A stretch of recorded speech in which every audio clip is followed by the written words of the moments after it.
예, 이번에는 그 좀 그 썰을 VPT에 대한 썰을 좀 풀어 보겠습니다. 그 VPT를 VPT에 대해서 뭔가 얘기하려면 뭐 일단 인터뷰라고 생각하죠. 인터뷰라고 하면 6하 원칙에 따라서 기사 작성을 하겠죠. VPT에 대해서 인터뷰를 한다면. 그래서 그 6하 원칙에 따라서 얘기를 좀 해보면요. 언제가 있겠죠. 언제. 그리고 언제는 이제 그 적응증을 얘기하는 거겠죠. 적응증. VPT의 적응증은 이렇게 멀쩡한 치아가 어느 특정 부위만 썩어서 그 부위만 그 치수에 매우 근접해서 우식이 진행돼서 그 수복을 해야 되는 그런 경우는 별로 없죠, 사실은.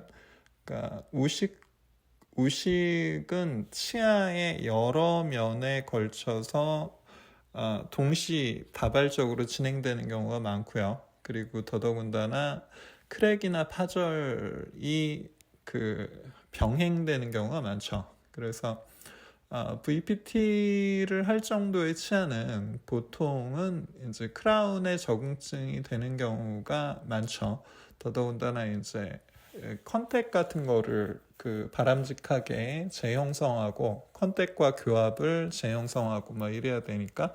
그래서 바이탈 크라운을 할 때 그 크라운을 편하게 그 환자분께서 편하게 잘 쓰기 위해서 이제 그 보통 VPT 형태는 풀 펄포토미나 파셜 펄펙토미처럼 오리파이스 또는 오리파이스 밑으로 몇 미리 정도 그 깊게 펄프 티슈를 깊게 제거해야 되는 경우가 많죠. 그래서 한마디로 치관 부위의 펄프를 깔끔하게 제거를 하고 뿌리 쪽의 펄프는 그대로 유지하는 뭐 그런 치료가 필요할 때 그럴 때 이제 바이탈 펄프 세라피를 하죠. 그래서 그 다음에 이제 어디서 그러니까 펄프 티슈를 어디서 끊느냐는 거죠. 그래서 그 클린 컷 펄프 티슈를 어디서 클린 컷을 하느냐. 보통은 말씀드린 대로 오리파이스에서 이제 조금 더 들어가서 클린 컷을 하는데 그 기준은 쉽게 말해서 그 치아 주위로 찬물을 부었다고 했을 때 그 찬물들이 덴티널 튜브를 따라서 펄프를 자극을 하겠죠. 그래서 그 자극받을 만한 펄프 레벨, 그 자극받을 만한 그 위치에 있는 펄프들은 그 다 제거한다. 이 정도로 생각하면 되겠죠.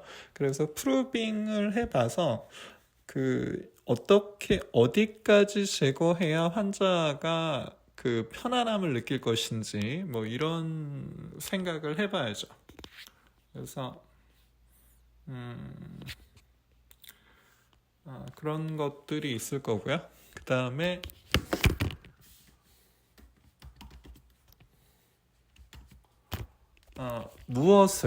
무엇을이라는 건 뭐 여러 가지 기구, 장비, 재료 뭐 이런 얘기겠죠. 여기서 MTA를 그 펄프를 제거 후에 MTA를 뭘 쓸 거냐 뭐 이런 질문도 많이 하죠.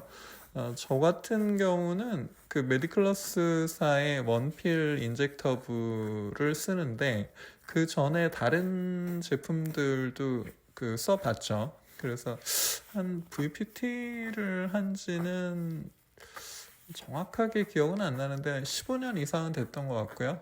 이제 이렇게도 해보고 저렇게도 해보고 뭐 파셜 펄퍼토미 뭐그 다이렉트 펄프 캐핑, 뭐 인다이렉트 펄프 캐핑, 뭐 이런 여러 가지를 해보게 되죠. 근데 여기서 MTA는 한마디로 그 몇 개 좀 여러 개 써봐야 돼요. 그래서 써보면서 그 차이를 좀 느껴봐야 됩니다. 직접 느껴봐야 됩니다.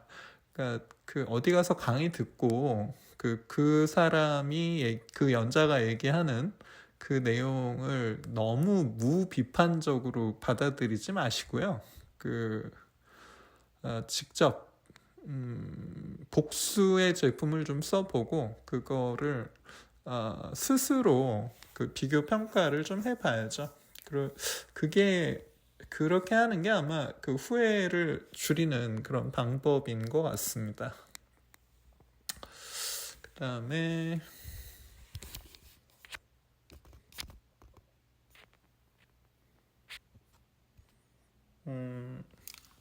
그다음에 어떻게는 뭐 여러 가지가 있겠지만 일단 벌을 어떻게 쓰느냐가 중요하죠. 저는 그 롱쉔크 라운드 버 8번, 6번, 4번, 2번, 1번, 4분의 1번 이거를 가장 많이 쓰고요. 필요한 경우는 그 초음파 덴틴 칩 같은 걸 제거할 때는 이제 초음파도 가끔 써주고요. 그리고 NaOCl로 소독도 하죠.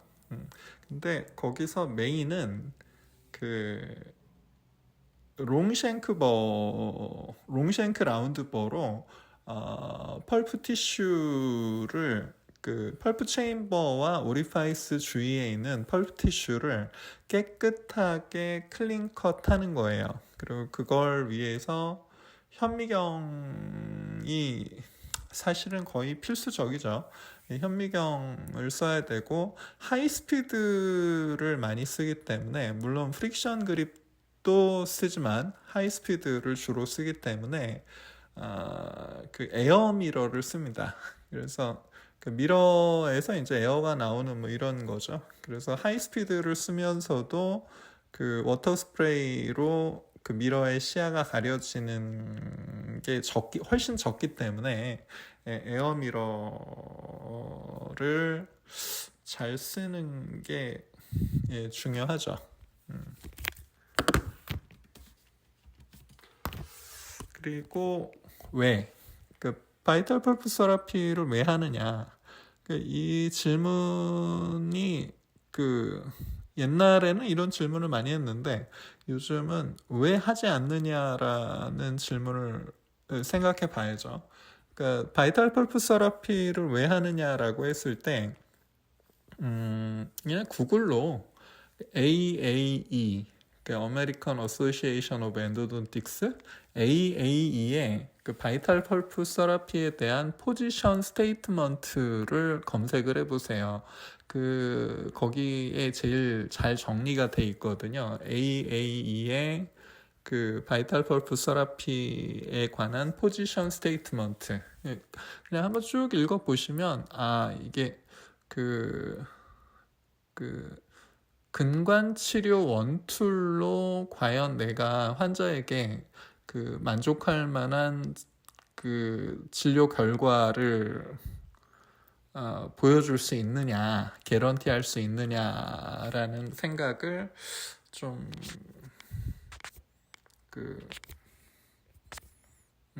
해봐야죠. 그래서 요즘은 그냥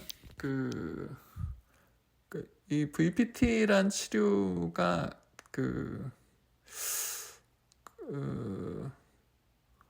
내가 안 할 이유가 있느냐 이런 생각을 좀 해보시는 게 좋습니다. 그리고 그렇다고 해서 너무 갑작스럽게 변화를 주는 거는 임상가에게는 매우 부담이기도 하고 그럴 준비가 안 된 상태에서 갑자기 VPT 올인하고 뭐 이러면 안 되잖아요. 그러니까 일단 포지션 스테이트먼트 정도는 한 번쯤은 좀 보는 게 좋지 않을까라고 생각을 합니다. 그다음에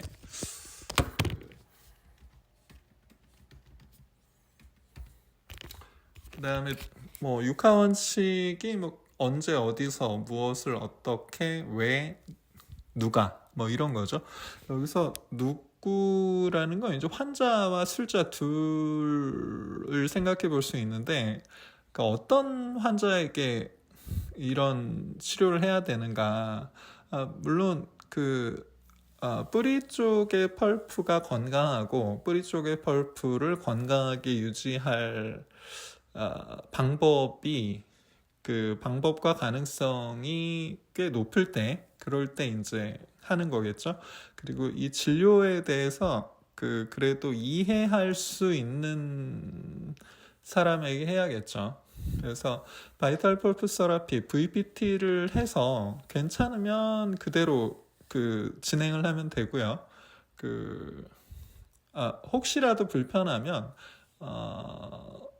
경과를 뭐 좀 봐서 필요하다 싶으면 언제든지 엔도로 들어갈 생각을 해야죠. 그리고 그거를 받아들일 수 있어야죠. 그러니까 그거를 받아들일 수 없는 환자라면 VPT를 진행하기 어렵겠죠. 근데 이런 거를 할 때 중요한 건 술자의 태도예요. 그래서 술자가 예를 들어 VPT를 하고 나서 뭔가 불편하고 이럴 때 명확한 태도를 취해야죠. 그래서 언제든지 일상 생활을 방해하는 불편함이나 통증이 있으면 언제든지 해결해 드리겠다. 이런 아주 단호한 태도를 취하는 게 중요하죠. 그리고 술자가 VPT도 상당한 수준의 트레이닝이 필요하거든요. 그래서 특히 엑세스 캐버티를 형성하는 능력, 그러니까 루프를 남겨두지 않고 루프를 다 제거하고 벽과 바닥에 프라이머리 덴틴을 제외한 나머지 거의 모든 것을 선별적으로 제거하는 능력, 이런 것들이 중요하죠. 그리고 VPT라는 게 그냥 뭐 심플 케이스라면은 보철 진행을 이렇게 크게 고민하지 않고 할 수가 있겠지만, 예를 들어 보철적으로 매우 중요한 위치에 있는 지대치다 이러면 프라비저널 하에서 한참 경과를 보다가 최종 보철을 해야 되는 경우도 있죠. 제 생각에는 VPT 후에 심플 케이스에서는 VPT 후에 증상을 기다리는 시간이 심플 케이스는 한 일주일 정도면 되는 것 같고요. 조금 범위가 넓거나 중요한 부위다 그러면은 뭐 한 달 정도 지켜보면 물론 보철적으로 필요하면 몇 달에 걸쳐서 지켜볼 수도 있겠죠. 그래서 그런 프라비저널 하에서 경과를 관찰하면 될 것 같습니다. 이런 건 당연한 상식이라고 볼 수 있으니까요. 그래서 오늘은 VPT에 대해서 인터뷰한다 생각하고 기사를 작성한다 생각하고 육하 원칙에 맞춰서 얘기를 좀 해봤습니다. 여기까지 하겠습니다.